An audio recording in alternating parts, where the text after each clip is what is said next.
UP वाली समझाते हुए बिहार वाली के बाप को बोलती है पापा जी आप लोग इतना परेशान मत होइए, उसका ट्रीटमेंट अभी चल रहा है और मुझे बिल्कुल भी संभालेंगे, मुझे भरोसा है कि ये बहुत जल्दी ठीक हो जाएगा। हम सब परिवार तब आप भगवान से प्रार्थना करते वही हैं।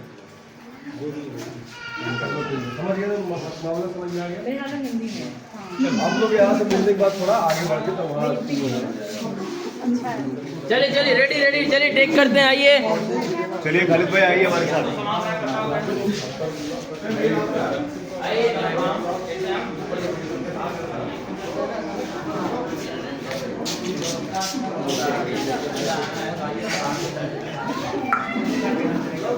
कहना तो आइए, आइए, रेडी, रेडी, बहुत टाइम जा रहा है। बहुत समय कहने के लिए समय आएगा तो सब कुछ कहूँ। मैं आपके पीछे जा रहा हूँ। अभी ये। मैं सिर्फ कैमरे की बात फोटो लो। रेडी चलिए